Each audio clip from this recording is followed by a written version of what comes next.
Please like and subscribe. God dang it, wrong one. I just realized. Anyways, okay, ready?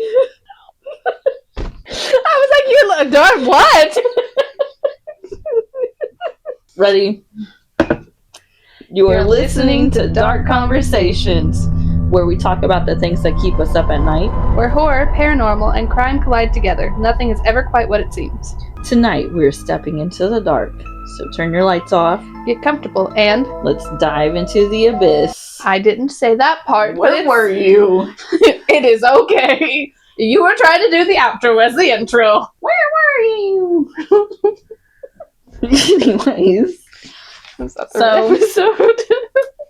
we drew the Greenlease kidnapping and conspiracies that you 100% believe in. Yeah. So what do you want to start? Or no, wait, because we're doing the Greenlease kidnapping. So this is what I have. Okay. Well, let's do our 100% conspiracies first because mine's very long. Mine's very short. See, and my thing for the Greenlease is very short, and yours is very long. So it doesn't matter what we start with. No, but I have the conspiracy as my first. As your first one? Yeah. Okay, we'll do the conspiracy first then. So my conspiracy is that COVID-19 was just a stronger version of the flu. Like, that's it. That's all it was. Yeah, I believe that 100%. Yeah, I got it one time. See, back in January, right before it all really happened, a couple of us thought that we got it because we felt sick longer than we usually do, but it didn't do nothing. So I've had it twice. The first time that I had it, I was asymptomatic. I didn't even know that I had it. Like, I took one of those stupid COVID tests, and then I was like, "You're positive," and I was like, "What?" And then the second time I got it, I got sick. I got really sick, but it just felt like the flu. Yeah. And like, I know that's like scientists are like, it's a different virus. It's all of this. It was created by China in the lab or what. It was just a different strain of the flu that you guys freaked out over because something in the world was happening and we had to be shut down.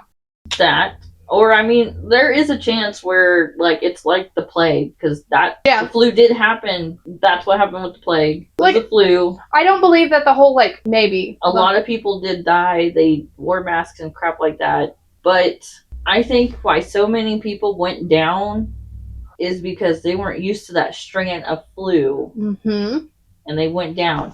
I don't think a majority of the people that died from COVID actually died from COVID. Yeah, because they got money every time you died from COVID. The hospitals did. That's ridiculous. You didn't know that? No. Yeah. So they got grant money for every individual that died from COVID. Why? Because it was supposed to help them research more. So each hospital has to do their own research? I didn't research that part of it. You probably should have. Allegedly, for entertainment purposes. That is what happened. That is what I had heard. That's it? Yeah. Okay, you ready for mine? Let's go. The conspiracy I 100% believe in. The moon landing is fake. I believe that too! Sorry, Mike. I really believe that. Now, it happened in 1969 by everything that's on top of my head. So there is no way we went to the moon. My biggest thing on this is when you get onto your telescope, you can't see the flag on the moon. My thing is why in the moon landing video is the flag waving?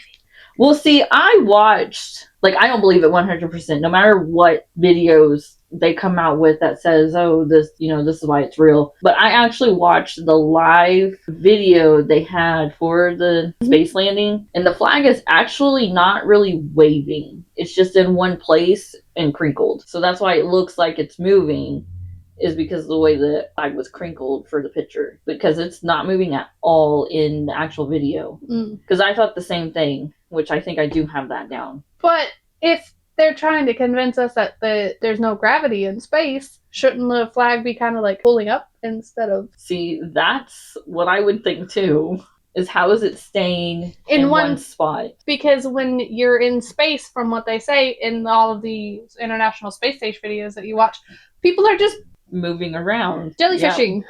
Also, there is no way they traveled to... Okay, see, this goes with the flag. Not only can you not see the flag from a telescope from on Earth, and we have better telescopes now than we used to, so, and you still can't see the flag. That makes it like they definitely didn't travel to the dark side of the moon. They didn't have light with them. There was light shining on the moon from the video. The other thing is, how is the camera outside of the space station? By the looks of it, it did not look like it was a part of the space station. Yeah, that's like...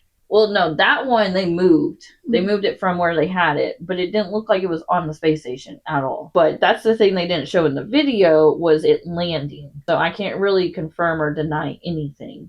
I'm going to add something onto this, and you probably have it. We did it in 1969 when we didn't have very good technology to do these things, and we haven't done it since. I mean, I do have that, but one thing about the whole technology thing, that's what I was going to say, is NASA actually has good telescopes, because even then they had really good pictures of planets. So they should have good quality cameras with them. Like, I don't understand why this is like really bad quality, almost like someone took a home video. Yeah. So that makes no sense to me. Why are you going to have really good high-powered telescopes and you're going to do something that is like life-changing? Yeah. And you're going to give like potato quality video? And another thing someone pointed out, because I was watching other people talk about why they believe this is fake, and someone talked about how a lot of people back then were getting very spotty signals on their TVs. So how did the space landing come in so clear for them? That's another good point. Neil Armstrong was getting out. He didn't look like there was like... Yeah, he pretty much should have been able to let go of the ladder and like float. Yeah. But he pretty much went down to the ground. He literally got off the ladder and went down to the ground. There's no gravity in space though. Yeah. Also, how did they get back home? I don't understand that. If they had to use this really big rocket to even get there, how'd they get back home? Yeah, because like didn't it like separate? Yeah, it separates. They are like in this little tiny thing, and then it like separates, I think, in 3 different parts. Yeah. Yeah, they wouldn't have been able to get back home. So... And also, I feel like it would have taken a while to do it. It wasn't like days. No, I think it took 1 full day. Because the video that they showed was 3 hours long. And I don't know if it was even longer for people at home, like actually watching it. But on NASA's YouTube channel, it's only 3 hours. So I don't know if they cut things, which I have that in my notes, but... Yeah, I've never once believed the moon landing was real. I didn't real. either. Also, the steps he was taking while he was already on the moon, he was taking regular steps. Like, it just looked like slow motion steps, but they were out walking. I didn't think you could do that. There's no gravity. Don't you have to have a gravitational pull to stay on the surface? Yeah, that's what we've been taught our entire life. So one of 2 things is happening. We're being lied to about gravity, or we're being lied to about the moon landing. And I'm sorry, I have both. Probably. So this is what I've looked up. That was just from the top of my head what I remembered. There is no atmosphere on the moon, so why was the flag even standing up straight in the first place? Not only that, I really think they did it in a Hollywood studio set. It kind of looks like it. This I actually did know, but I did forget until I researched it. But on Earth, you can see stars in the sky. And when you have no light pollution, you can really see the galaxies. You can't see nothing like that. No, it's just a black screen. Yep. Where's the stars? If they were really on the moon, then they should have been able to see the galaxies. And I think that would have been more life-changing than looking at the moon. Just saying. What I want to know, since NASA had good quality telescopes, if they were really on the moon, wouldn't they be able to see all the stars and stuff? But here's another thing. The whole moon jumping because of gravity. On the video, it looks like someone's jumping about 6 inches, like regular jumping. This person said that they would have jumped, almost looked like they were flying. They should have been like in the sky because of the way that scientifically gravity, the way it works and all that. And if you do like the gravity stuff on the moon, yeah, they should have been like really high in the air. But I think if you go that high in the air, how are you going to come down? You're just going to keep going. Yeah, because isn't that how they do it on their orbit spaces when they're outside of it? Yeah, they have to tie to Yeah, so that makes no sense to me. How are they even going to stay on the moon? If they jump just once, they should be just floating. I like yours a lot better than my COVID-19 is a flu. Well, you didn't really go in depth or anything. Nah. Okay, and this one is also another one I forgot, but the footprints on the moon. They're actually different from the footprint that's on his space spacesuit that's in the museums. I didn't know that. Really? Yeah. On the moon, it has ridges. Uh-huh. On his suit, it's like a flat surface with, I think, like a little small circle. Watching the video of the moon landing, where did the camera come from? It doesn't seem to be on the ship itself. It looks like it's like right underneath it. I mean, there is a chance it could have been like attached to the ship, but that's where I think NASA either cut some things or someone's lying. Like, I mean, either way they're lying, but they're lying. it's also kind of grainy and blurry at times, and then it clears up really good. And then it kind of goes back and forth between the two, which is kind of strange for me. And also, when I was looking, when you only see one person get out, because there's two that you know of. But there's two. One's already out and going around. And at that time, you see his shadow go one way, which is going this way. So there's two different directions for these shadows. And that's not possible unless you have different light sources. There should be only one light source. Yeah. The sun.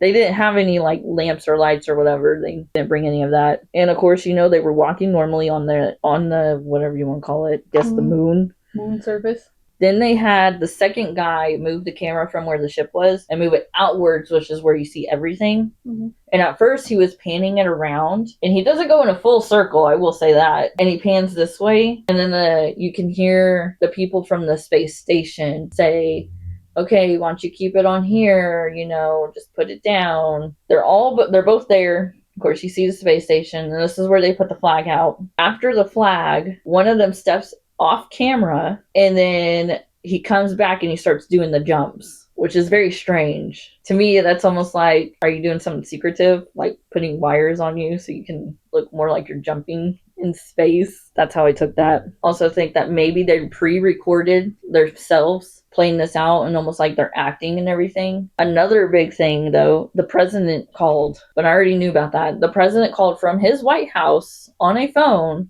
They called the spaceship that's on the moon. Mm-hmm. But to me, that makes no sense. How are you getting a signal? Yeah. See, I told my brother that a long time ago, and he says, well, you have the satellites in space, so you should be able to still use them if you're in space. And I was thinking, that still makes no sense. They don't have iPhones and Androids. No, I think they still had the wall phones. Yeah. So I don't understand how they got it in the space station or the spaceship when they didn't even put phones in cars until the 80s. Yeah.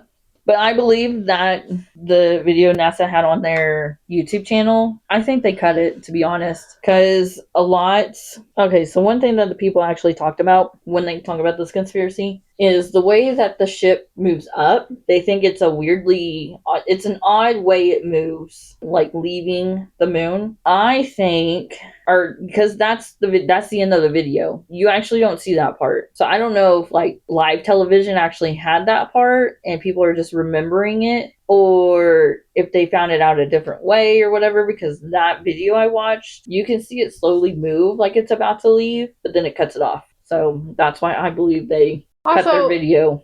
Because at this time, they didn't have DVDs or streaming services. They had tapes. They were taping things. That's how you got stuff. So how are you getting that information back if you left your camera on the moon? That's exactly what I was thinking too, but I forgot to write that down. Is when they left and it shows them leaving, how did they get that camera footage? Because that footage was on a tape in the camera, because that's how those cameras worked, because they didn't have the high-tech cameras that we have. Unless, once again, we have been lied to about technology. So either way, we were lied to. Yeah. Now, my question is, why haven't we been to the moon since? Exactly! I brought that up earlier! There is no way we wouldn't go to the moon more than once. Like, no, I'm sorry. We're greedy people. Like, do you know what we could get off of the moon? I don't, but somebody might think something like that. Why hasn't any other country gone to the moon? We don't own the moon. They can go to the moon anytime they want. No one else has. Why? It makes no sense. We have so much better technology now. No, we have stupid celebrities going into space for 11 seconds. And if they don't want to go to the moon because it's the same thing every time and it's boring now since we've been to it once, then why not try to go to Mars? Yeah. Why is it taking this long to even... Okay, hang on. Let's backtrack a little bit. In a conference that NASA did October 1st of last year, 2025, I didn't watch the full clip. I just watched part of it. But one of the guys, and I quote, "I'm going to try again. This is the first time we're going to send humans to the moon, and we're going to have humans in low Earth orbit. That is awesome." End quote. When I first heard that, I was like, so this is the first time we're sending humans to the moon? But we sent humans to the moon in 1969. Now, here's the thing, though. I was reading people's comments. Someone pointed out the grammar, which grammar is always the reason why people get things mixed up. Yeah. This is the first time we're going to send humans to the moon, and we're going to have humans in low Earth orbit, which means they're doing it at the same time. Yeah, okay, I understand that grammar part, but that's not how you would grammar that. When you add and, you're adding a sentence. So the stopping point for that first part is this is the first time we're sending a human to the moon, comma, and. So either way you put that, he literally said this is the first time we're sending a human to a moon. Grammar does not fix that. The and part of a sentence is just adding on information. If you take that and off and you put a period at the end of that, what does that sentence say? He's saying that this is going to happen simultaneously together. Mm-hmm. And that's the first time that's ever going to happen. See, and if the moon landing was real, why haven't they tried to do more since then? They haven't tried to send animals to the moon. They haven't tried to send at least one person to the moon. Nothing. They haven't even tried to go to Mars. They sent the Mars rover, and that's about it. Yeah, and they sent a rover to the moon as well. I didn't know about the rover on the moon. And guess what? The Mars rover, some people have seen flies on it, but that's another story.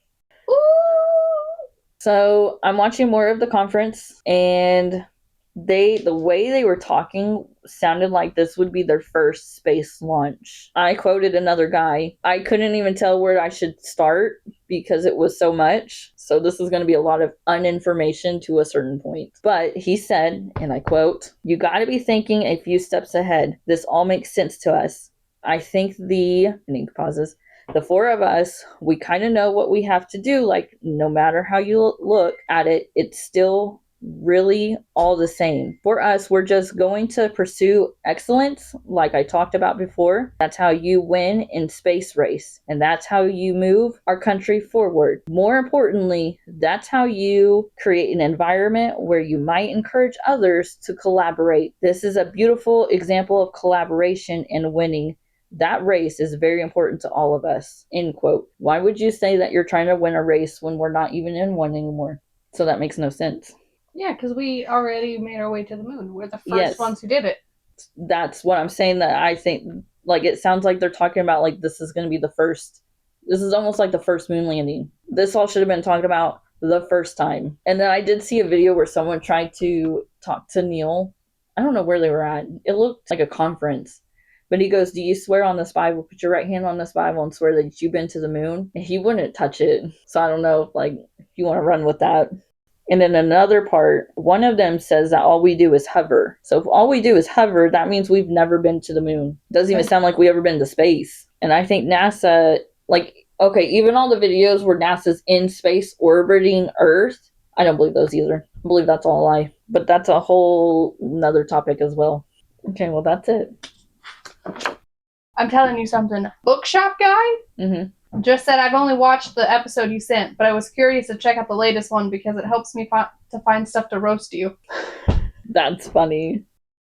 Okay, so now back to topic 1, which is the Greenlease kidnapping. So I'll go first. Okay. Since I have, like, barely anything. I have, like, 4 pages on it. So I know it takes place in Missouri. Misery. My bad. All I got... Why did you call it Misery? Missouri. I was confused there for a second. I thought you were, like, just mispronouncing it on purpose. I was doing that on purpose. I say Misery. Now, if I went by The Simpsons, I would say Missouri. I like that. But all I got out of this is that a school child got kidnapped from school from someone that was posing as his aunt. And after they left, they pretty much killed him and then asked for ransom money. Okay, would you like to do the deep dive into this now? Because like I said, I have like 6 pages on this. Yep, go. So I'm just going to read from my notes. We can add a conversation in and stuff. At approximately By the way, this is straight from the FBI website. Like, all of this information, like, this is literally just copied and pasted from the FBI. Approximately 10:55 a.m. on September 28th, 1953, a sister of a French institution of Notre Dame Sion, I don't know how to pronounce it, a school for small children in Kansas City, Missouri, answered the door and was confronted by a woman who said she was the aunt of Bobby Greenlease. Bobby was 6 years old and the son of Robert Greenlease Sr., a wealthy automobile dealer who resided in Missouri Hills. The woman informed sister that Bobby's mother had just suffered a heart attack and had been taken to St. Mary's Hospital. She appeared visibly upset and apologized to the sister. She got Bobby. It says, upon getting Bobby, sister told him that an aunt had called at the school for him, but she did not tell Bobby that his mother had suffered a heart attack. The nun recalled that Bobby walked directly to the woman without hesitation, and that there was nothing in his actions or behavior to indicate doubt on his part that this woman was his aunt. As the woman left the school, she had an arm around Bobby's shoulder and was holding his hand. The nun last saw them as they entered a taxicab. About an hour later, another nun of the institution called the Greenlease home to inquire about the mother's condition. She spoke to the mother, and at that time that they learned that the story was completely false, Mrs. Greenlease immediately called her husband, and they rushed home and notified the police that their child got kidnapped from the institution. So the taxi driver, he described Bobby and the woman. They stopped behind a blue 1952 or 53 Ford sedan that had Kansas license plates. After a few hours from the kidnapping, the Greenleases received the first ransom letter. First letter was mailed by special delivery and postmarked 6 p.m. on September 28th for $600,000 in 20s and 10s, which is very specific. Like, that's a lot of 20s and 10s. They promised that Bobby would come home after 24 hours after they got the money, as long as it wasn't be able to trace.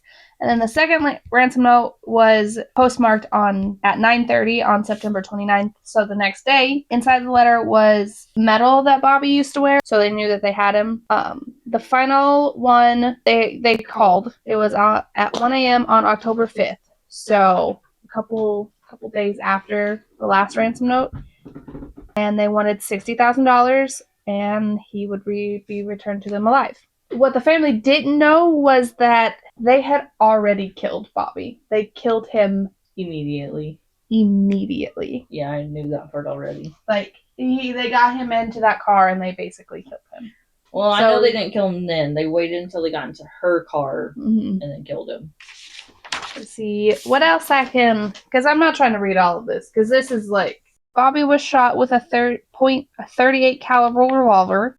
Bonnie Heed and I don't remember the other guy. Tom Marsh are the ones that kidnapped and killed Bobby. Hall is the one who actually shot Bobby. Bonnie admitted to being part of the kidnapping, but not the killing. Like, she was like, I just did the ransom notes. I didn't kill the kid. They recommended the death penalty for both of them because the Judge Reeves, said, and I quote, I think the verdict fits the evidence. It is the most cold-blooded and brutal murder I have ever tried. That's it. That's all. Oh, wait, there's more. I just read this. 2 officers were also arrested in conjunction with this trial for perjury. I will need to look more into that because that didn't say anything back here about 2 officers committing perjury until right here. So that's it. That's about Bobby. Poor little kid. I want to know, like, did they know Bobby? Like, how, because he didn't seem to be like, hey, I don't know you, but sure, I'll get into your car. Probably because he was a preschooler and he didn't really, like... That's why you teach your kids about stranger danger. Nowadays, yes, but at that time, they didn't have to worry about that. No. What's your secret? What's my secret? Yeah. My secret is urban legends in Oklahoma. Ooh. So I just want to see how many you know. I don't know any. So the urban legends that I came up with was, well, I didn't come up with them. I looked them up. Alligator Man, Bigfoot, Deer Woman, Green Hill Monster, Iskatini, Gnomes, Octopus, and Thunderbird. Now, which one intrigued you the most? Thunderbird. Really? I didn't even write anything down for that. Sorry. It was the one that was like, I went, ooh, Thunderbird, what is that? The Oklahoma legend that has always caught my attention is the octopus at the lake. There's an octopus at the lake? Yes, that's why I thought you were going to be like, octopus. I honestly didn't hear that until just now. It's been known for a very long time, but it was described as a tentacle monster. No one ever called it an octopus. So if you try to look up, I mean, nowadays you look up octopus, it's going to be like Oklahoma's urban legend. Back, like further back, before a show tried to air this, you pretty much had to look up like tentacle monster or something along those lines. I don't know who put the 2 and 2 together and try to say, oh, it's octopus. People's urban legend stories and like turns them into a show. But it's an octopus that lives in a lake and it will pretty much snatch you up and drown you. Now, recently I heard there's a skinwalker in Broken Bow. Ooh. This person was staying in the cabin and they were outside and they were hearing the most famous words, help me. I can't remember what they did next after that. I don't remember if they went into their cabin and tried to play it off or if they like kind of went into the woods to see what it was. Why would you ever go into the woods? Well, you never know. What if that person really needed help? So, no. Well, see, there's this. I'm a big scaredy cat. I'd hear help me. I've seen too many horror movies because of you. I'd be like, I'm about to die. Goodbye. Now, the next one is I heard of the deer woman from my mom. I can't remember where it's actually located at, but the urban legend to that one is a Native American. She's described as very beautiful and she only punishes men. She will lure the men into the woods with her beauty, and then once she gets them so far in, she then stomps on them with her hoofs.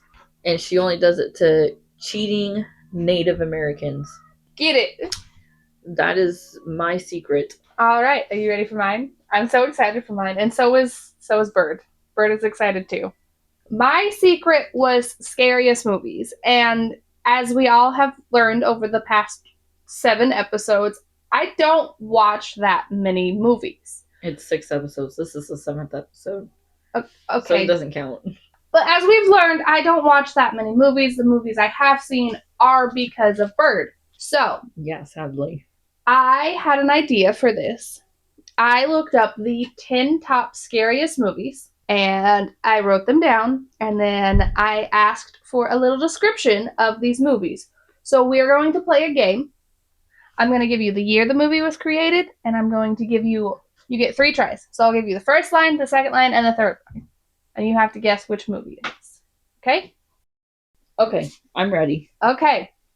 The next time we do this, you should do it for me so we can see how bad I actually am. Number 1.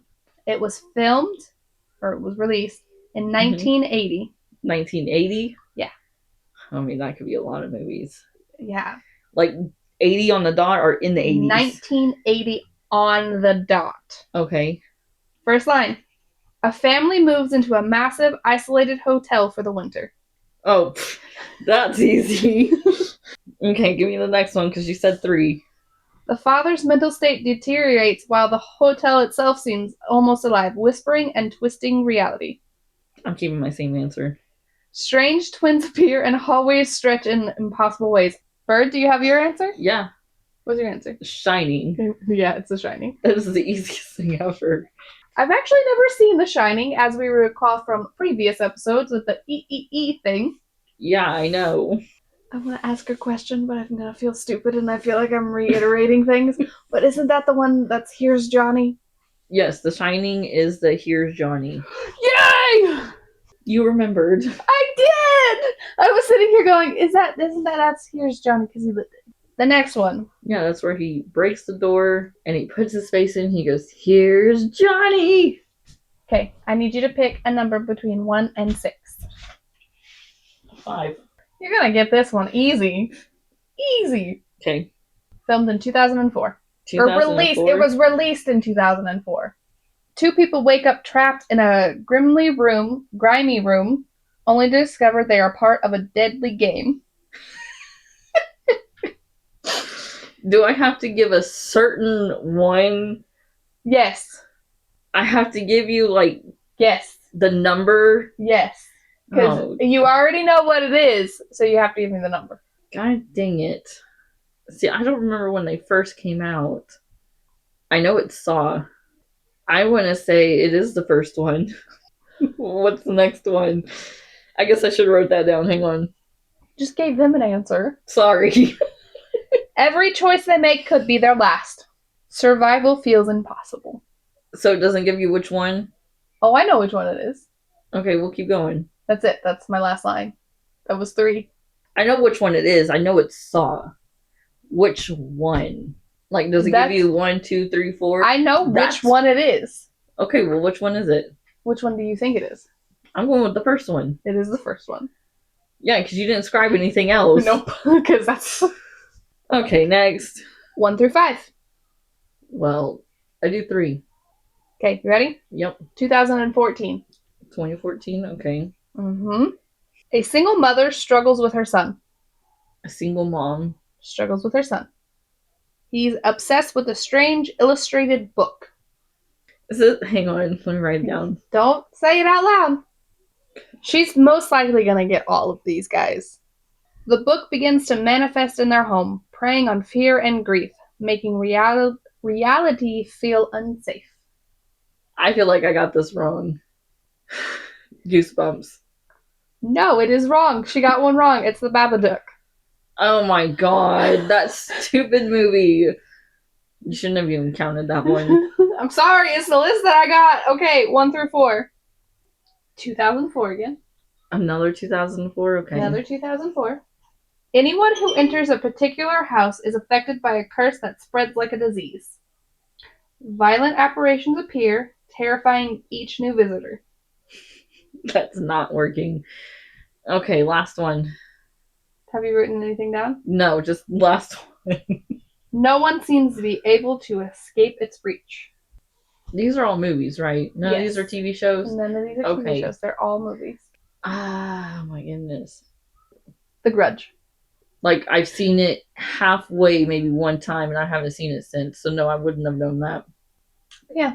So there's a farmhouse. I've actually seen that movie. There's a farmhouse. If you enter it, you get the disease, and that's how she gets you. Okay, 1, 2, or 3?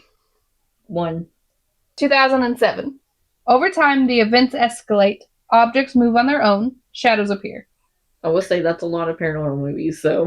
Mm-hmm. Next. Something seems to be watching them constantly. A couple starts setting up cameras in their home to capture small, strange disturbances at night. Paranormal Activity. Yes. The stupidest movies ever. I don't see how these are the scariest movies. Okay. 1 or 2? 2. If you don't get this one, I'm taking your horror movie card away from you. Teens in a small town start dying in their sleep. Okay. The cause is a figure with burned skin, gloves with blades, and the ability to enter dreams, turning something as ordinary as sleeping into pure terror. But it's Nightmare on Elm Street. Okay, you can keep your horror movie card. Good job. That's one of my favorite movies. You ready? Yeah. A young boy falls into a mysterious coma. Okay. Does that give you anything? Yes. Hang on, did you give me the year? Oh, 2010. The only way to save him is to confront an invisible, terrifying realm. Okay, keep going. I'm sticking with my answer. As his parents investigate, they realize his body might be inhabited by a malevolent personality. Mm-hmm. Insidious. Yep. I love those movies. They're created by my favorite director, James Wan. I love them. They're my favorite. I have 3 left. One of them I know. Mm-hmm.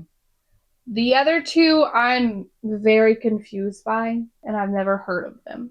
Okay, so do you want 1, 2, or 3? Or do you want the one that I actually know and you will know? No, give me one of the other ones, one, then one of the other ones. We're going to do the 2018 one. 2018? Yes. After the death of their secretive grandmother, a family begins to unravel under a series of terrifying events. Okay, that sounds familiar. Grief, family trauma, and dark forces collide. Okay, next one. Revealing that something sinister has been orchestrating their fate from the shadows. Okay, just give it to me. I don't have an answer. Hereditary. I was freaking gonna write that down, but I thought that came out sooner. Dang it. I really was thinking it's Hereditary, and I was like, no, that came out like a couple of years ago. So on the one that you know, because you're gonna get it. Okay. I know for a fact you're gonna get it. What's the year? 2013. 2013? Yes. Okay. You can already guess it. I can tell by your face. Desperate, they call in a paranormal investigator, only to discover that the house is home to a powerful and malevolent spirit that won't let them live in peace. Do you have a guess? Yeah, I have a guess. A family moves into an old farmhouse and begins experiencing horrifying supernatural events. Okay, I'm sticking with my answer. Okay, what's your answer? It's The Conjuring. It is The Conjuring. So the last one, so it was made in 2020. A group of friends conduct a seance over video calls. Next. At first, it seems like harmless fun. Okay, next. But they soon realize they've invited something dangerous and unseen into their homes. To be honest, right now, I definitely haven't seen this one. And then the last one, because I've split it up a little bit. Mm-hmm. And no one is safe, even miles apart. To be honest, I don't have a guess. It's called Host. That's what the movie's called? Yeah. Oh, yeah, I definitely don't know that. But yeah, that was the last one. That was actually pretty fun. Okay. And that's it.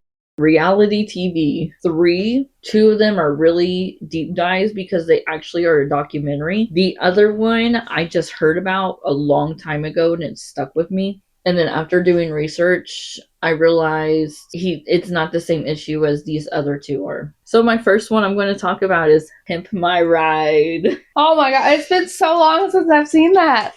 They would bring people to pimp that ride. And they claim that people didn't know that they were going to get picked. They got told that either the host is going to show up and then your ride is going to get redone, or a producer is going to come to you and give you a coupon.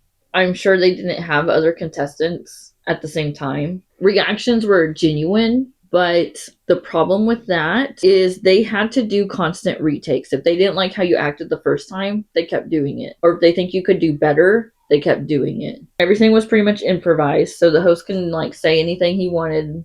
If they liked what you said, they will make you redo that one as well to make it better. I don't understand what they were going for, why they retake so much. They would also take your car and go pimp that ride. But they would lie about the problems that the car was having, or why they wanted their car to be re-cosmetic pretty much. And they would lie about the person's age and their name. The other thing they lied about is the house that they would show up to. Those houses are not their houses. Those are someone else's houses because they look nicer. Makes sense. But once they got the ride done, they would do the shot of the person coming in reacting. Now, sometimes after that, they still wouldn't get their car back, but they had deadlines. So then they would have to wait a little longer and then get their car back. Some of the contestants said that it took about 7 months.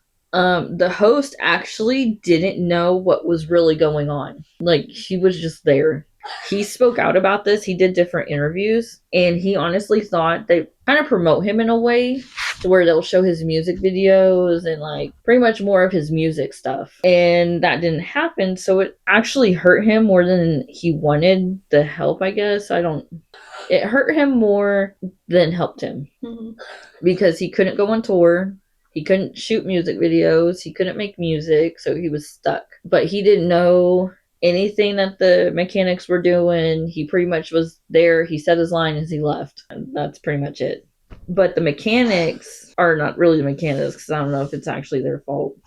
But the show would fix up their car. It would give it to them. Either their car wasn't working, so they couldn't take it, or it would have functions that were very bad, and they would take them out. Oh, if they did take them, they would break down shortly after. So none of their cars were really functioning after the whole makeover. So that's it on Pimp My Ride. My next one, The Biggest Loser. Well, I Have haven't you ever heard. watched that? I have look into bad things about TV shows often. Well, the reality TV shows. What reality TV show actually is good? That is true. Okay, so The Biggest Loser started in 2003. David, which is the executive to producer, he was walking out of the gym and seeing a flyer on the bulletin board. It said, "Help needed. Obese person seeking trainer to save my life." And that's when he came up with the show, The Biggest Loser. Which is so mean. Well, it probably wasn't mean at first thinking about it. He was probably thinking, cool, we can get fat people and lose weight like they want. He probably didn't see anything else. But during the first season, when it was time to weigh everyone, most of them thought that no one actually was losing weight. They thought it was going to be a big flop and everyone's numbers were going to be like 0. But the numbers were bigger than that. So after the first couple of challenges, they quit trying to do it in a healthy way, because they did start healthy, kind of like they ate healthy, they did like what they're supposed to do, and then I think after the first couple of episodes they're like, we need more. Backtrack. Okay, so after the first couple of challenges, most of the contestants quit trying to do it in a healthy way. They just wanted to start becoming the biggest loser instead. So they try to lose the most weight. Bob is one of the trainers, and the other one is Julian. I'm not giving last names. The trainers would tell the contestants to not trust their bodies because they never worked out before, so they don't know how any of that is supposed to feel, and they know best. They try to make it entertaining for reality TV, and one biggest thing is, of course, the trainers yelling at the contestants. Which is so mean. Yes, that is. But that's what the people want. Sad enough, that's literally what people like to do. They like to watch the drama, all that. I don't. I know will repeat that later. They had a doctor on there that would tell them what is okay and what's not okay. They didn't like that at all. They didn't think that they didn't hear anything from the doctor because he's not the trainer. He doesn't understand. What's funny is he's also the same doctor that was in the OJ trials. He's a really nice guy, though. Watching the interview, he's very nice. He actually cares for the contestants and stuff. So the doctor would tell them, if you do it right, it will be healthy. And it can be done in a good way. But that's not what the producers wanted. And if done wrong, it becomes unhealthy. And that's pretty much what they wanted, because they want them to go their hardest, lose as much weight as possible. Yeah. The trainers would yell at the people if they would pass out and throw up, and told them that they believe they didn't want to be there. And they would purposely work them really hard for them to throw up, so it's kind of one of those drama things on TV. I have a blood sugar problem at times, so sometimes I get shaky when I work out. It's just a thing that happens. Your body does that. It's not like because I don't want to be there working out. Well, that's how they seen it. That's stupid. On one of the seasons, the contestants had to run on the beach as their first challenge. And one of the contestants pushed herself so hard that she actually passed out. Well, before she ended up passing out, she was running and her legs gave out on her. And then she couldn't get up. She couldn't move or anything. And so she had a couple of people help her to the finish line because she was really close. And once she got there, she was out. She blacked out, passed out, whatever. She was done. She had to go to the hospital for it. But the doctor actually came to visit her in the hospital and asked, what do you want to do? Do you want to keep going or you want to stay? Or, you want to go home? And she was actually in a very bad place at home. So she thought if she went on here and actually won, it would be better when she got home. So the doctor gave her strict instructions not to work with the trainers. And when the trainers would ask her, okay, are you going to work out in the gym tomorrow? She'd be like, maybe, I don't know. I have to talk to the doctor, see what he says. And they would get so mad. So when it came to weighing time, she went on the scale. And I'm sure they probably thought she was going to get 0 and get sent home. But she actually lost quite a bit of weight. And the trainers usually, clap for everyone. They did not clap for her. You can tell they did not like her. But eventually she got sent home by everyone. And I'm curious on if, the trainers kind of slowly talked in people's ears. Yeah, probably. The show was so big that other countries were starting to do a show like it. And then shortly after that is when allegations started coming out about the trainer Julian, who was giving caffeine pills to the contestants. That's when it started to get bad with other allegations like drugs and other types of supplements. The producer said the show is the biggest show and it changed people's lives. That's what he said in the interview. Because that's when they were talking about the whole allegation stuff. And he goes, we didn't do any of that, but it changed people's lives. So one of the contestants said in her interview process, because you have to go through certain levels of the interview to even get on the show type of thing. They told her she had to gain more weight to even be on the show. And that's what she did so she can be on it. And then after she got on there, she realized this wasn't about losing weight and being healthy, but about a show with the highest ratings, which that's what most shows are. Yeah. They just want the ratings. They don't even care about you. Well, there's a thing that people don't realize is there's healthy weight loss and then there's bad weight loss. And if you go the bad weight loss route, you're going to gain it all back quickly. If they did it in a healthy way, I don't think anyone would watch it. And I even put that in my notes. But most of the contestants would gain that weight back even though they worked out and eating less. They would still gain the weight. Most news tried to make this about the drug and supplement problem when it was really because they didn't have the equipment that they can get to. They had kids, they have work, they have other stuff in their lives that got in the way of working out. So that doesn't really help either, is when you're constantly working out and then you go home to where you could barely work out, so it doesn't help. One of the former contestants called the producers and asked for an after program type of thing for those struggling to keep going or give them a gym membership, and he got told they can't do it. They are a reality TV show and nothing more. But they had money. They could have done it. Mm-hmm. Like, they could even gave everyone like gym membership for a year or gave them a trainer for a year or something like that. Like, give them something. Yeah. At that time, that's when they started getting products and collabing with other people. They collabed with a lot. They did Xbox games. They did Subway ads, I think. They had their own merch, and they were pretty good. Yeah. They were high up there. Now, the doctor didn't want them to take any caffeine pills. He even took their coffee away. He took their coffee pot away because they were drinking coffee too much. But he says that caffeine is the worst thing to eat, to drink when you're working out like that. But the trainers would give caffeine pills without saying anything. One of the contestants at the end of the season came out. At the very end, when you figure out who wins. Yeah. She comes out and she is so skinny. She looked like a drug addict. She was that bad. And the trainers, they didn't even know how to react. They were like really shocked. And then shortly after that, the show got canceled. That's when everyone started talking bad about the show, saying how terrible it is. The director said he knew it wasn't perfect and there were mistakes, but he was given what people wanted. And my thought on that is it's true because people want the drama. On the same line of that, I haven't looked into anything, so I don't know how bad it actually is. One of my favorite shows to watch is My 600 Pound Life. It's almost the exact same thing. If they would have done it in a healthy way and actually trained them, I don't think people would have watched it, especially back then, because a lot of people like to watch the drama. I think they had a good idea, but it needed to be better executed in the right way. But most of the contestants actually said good things about the show, which it's not really more of the show. They were saying that because of the show, they respect themselves a lot more. It was more for themselves and not what the show was trying to do. It is a 3-part series on Netflix, not sponsored. My next one is America's Next Top Model. Oh my god! And this one's also a 3-part series on Netflix, not sponsored. I used to love America's Next Top Model, and then I found out how bad it actually is.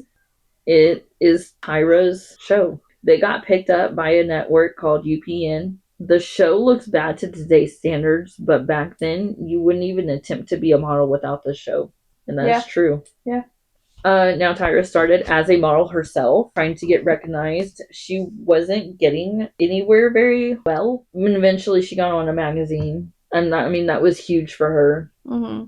Now she had to talk to 2 other people to help start this. And after that, they went to so many networks and they all turned her down. And they finally got a call from the UPN and said, yes, we'll take it. Now, they called their seasons cycles, not seasons. And one of the judges they had was so mean. She was her model herself. Like, she was really big in the modeling industry. She pretty much said what was on her mind. She didn't care if it hurt your feelings. She didn't care. I think I remember about anything. And it actually got to the point where Tyra was starting to get upset about it. And so that's when they brought on another judge, which was also their photographer.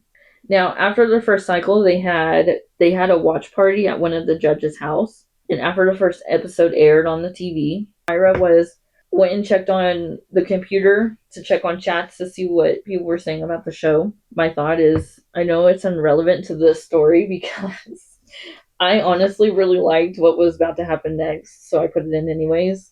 But Jay, who was the other judge, I love Jay. He's my favorite.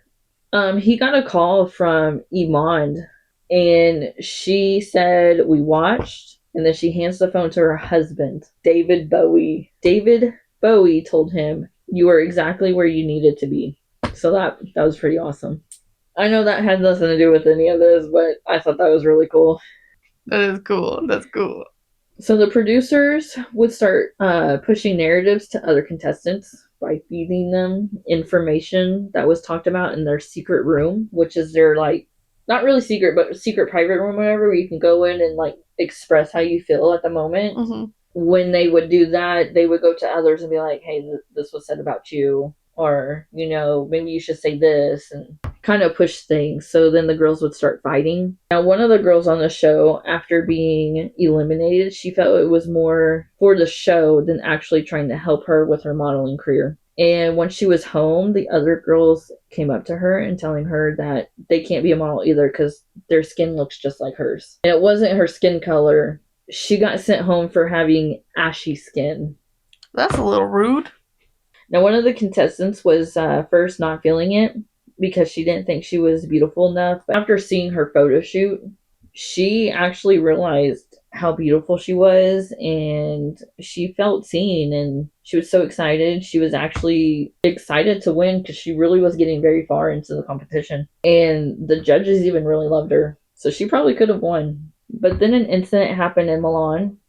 But after the shoot they had guys on mopeds that would take them around anywhere. And after all of them got back to the house, the producers asked them, hey, can y'all have dinner with these guys? And they all agreed yes. So the guys came over to have a dinner and wine. One thing led to another, and it got filmed.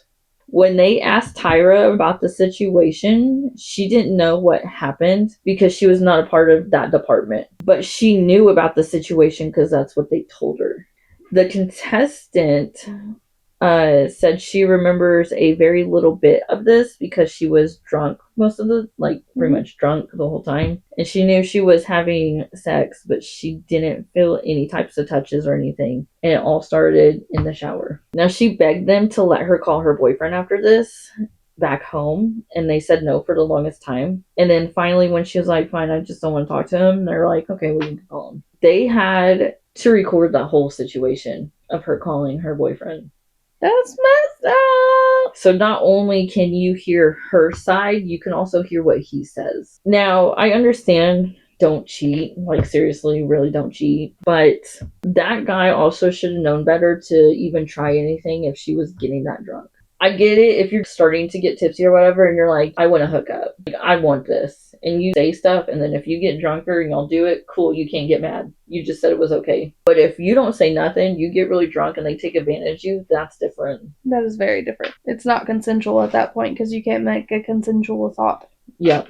So they asked the producer about this, and he just said, we tell the contestants that this is filmed like a documentary, and there will be cameras at all times. So at the beginning, when everyone first arrives, that's what they tell everyone. So technically, they do know everything gets filmed, regardless. If the contestants are going to do something like that, I don't think they should air it on TV. So with that being said, it is on them and on what they do. And I'm just saying, because you never know if they're going to be what's going to be put in editing. Because, that's really when they really figure out what they want to put in and what they don't. You can do really something bad this time and do something different this time. And they put the bad thing in instead of your really good one. Now, they asked Jay about the situation, and he said that if the girls go into the bathroom alone, the cameras can't go in there. But if they have more than one person go into the bathrooms, the cameras are allowed to follow. Because most of the time it's either because of drama, because they're either talking bad about each other, or they're secretly talking about someone else, or they're gossiping. Now, technically, she wasn't alone when she went to the bathroom. She was with that guy. So after the editing was done for that cycle, that's the same time that the Super Bowl happens. And that Super Bowl is when Janet Jackson and Justin Timberlake were performing, and their incident happens on live TV. And after that, the networks cracked down and pretty much told them they can't show certain things on TV anymore. So then they had to go back and re-edit some of that to put on TV. So I'm wondering if they put most of it on TV or was going to. And then when that was said, they're like, oh, we gotta cut this out, because they had to go back and re-edit. So that shows that whatever they were going to show was not appropriate. Yeah. I do agree with this whole thing. This next challenge that they've done, they pretty much race changed. And not to sound like everyone in the world, but I don't like it. You can't change your race. Like, no, you can't paint your skin a different color. They would color them in black, Asian, Egyptian. There was a couple more, but I couldn't remember them. So that's not cool. Like, if you go get a tan, fine, go get a tan. I don't care. But I don't care if you like change your color to like blue or green or yellow like The Simpsons. Now, I heard a lot of complaints on the show about the modeling, where they have to keep certain weights and eat a certain way and all that. But everyone is stuck in the new way, and they forget how the world used to be. People are thinking, oh, well, this is what we are now, so that's terrible. But back then, it was pretty much starving models. A lot of people that were really skinny. They would actually get made fun of in like different movies and shows and stuff for being that skinny. But that's what the models used to be. But nowadays, they do have plus size models, and no one has to watch their weight. But times are different, and the model industry has changed to that. Last thing is, some of the models were trying to get jobs as a model after the show. And some of the big designers didn't want them to be showing off their design, because they are reality TV stars and they don't want them to be recognized and overshadow their design. Which got me thinking, like, but why wouldn't they pick a reality TV star over a famous Hollywood star? Like, I figured they would overshadow your design more. Just saying. Because reality TV stars are only like in the limelight for just a little bit. People will know your name just for a little bit, and then after that, you're pretty much done. So a lot of them after this would have to go back and work the same job they did, or I will say, watching this documentary, I felt that Tyra didn't hold any accountability for what really was going on. I know we were not there during the whole process, so I don't know if like she really was not that much a part of it like she said she was, or if she pretty much was like calling some shots. Now, Tyra did make a statement towards the very end, and she said, you know, you did this and you did that and you did crap, and she thanks people for letting her know that she's done bad, because that's the only way you will change, and only getting better. When someone calls you out on your crap, that's important. I want you guys to be open now about me getting called on my crap, and for you to get called on your crap, because that day will come, and it's evolving, which that just pretty much sounds like a rehearsed thing. It sounds like she's being like, yeah, you can call me on my crap, but just watch, I'm gonna call you on yours. The only thing she didn't actually talk about was her breakup with her best friend, which is Jay. She didn't want to talk about that at all. They asked her, you know, do you want to talk about this? She goes, no, I don't, but I will call him and we'll discuss it ourselves. But he actually said his side of the story, so. Now, my thought on all of this, I think she was there for more of it than what she's leading on. But that's all I have. Next week, we are talking about Deliverance, which is mine. Birds, which is common talked about cryptids. Okay. And then her secret is a cryptid, so she gets 2 cryptids next week. And mine is a horror movie list. goodness. Okay, you ready for this? Yes. Okay, what famous author's first nonfiction book was titled Innocent Man, which detailed the arrest of a man in Oklahoma? John Grisham. You didn't even let me say these. That's my favorite book of all time. Okay, well, I'm going to still say them out loud. A. Stephen King. B. R.L. Stein. C. John Grisham. D. Tom Clancy. Well, I'm going with C. I love all of his books. The funny thing about The Innocent Man is that wasn't the book that I read. A Painted House is my first John Grisham book that I read, and I hated that book.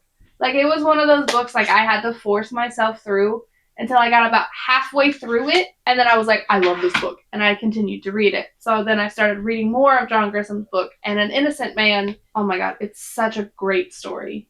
It's such a sad story, but it's such a great story. Please like and subscribe. Hit the bell so you can get notifications when we post our episodes. Thank you for listening to Dark Conversations. Have a good night, and keep your darkness at bay.